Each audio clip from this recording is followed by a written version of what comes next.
Welcome to our channel. Today we how to restore make.com scenarios for e-commerce sync fixes, quick tutorial step by step clearly.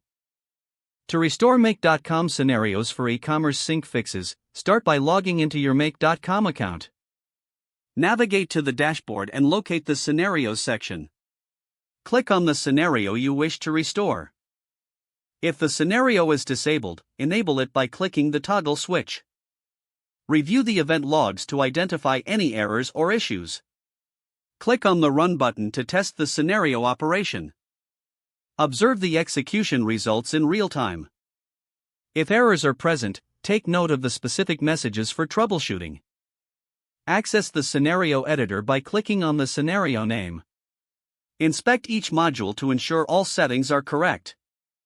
Check API connections for any authorization issues. Verify the data mappings between modules are correct and up to date. If needed, adjust any faulty settings or inputs in the modules. After making changes, save the scenario. Run the scenario again to see if the sync issue is resolved. Monitor the logs for successful execution. Repeat testing until the sync process works as intended.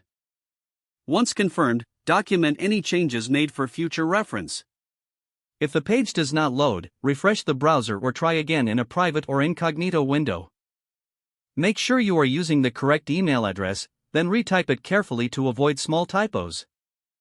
If your password is not accepted, use the reset option and create a new strong password you can remember.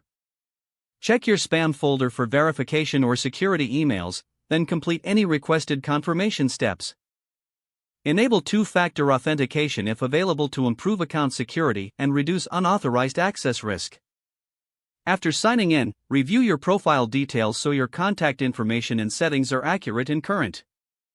If you see an error message, note it down and try again after restarting your device and internet connection.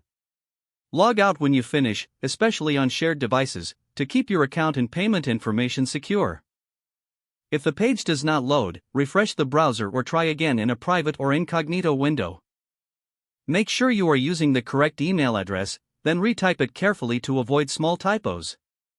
Don't forget to like this video and subscribe to our channel for more step-by-step tech guides.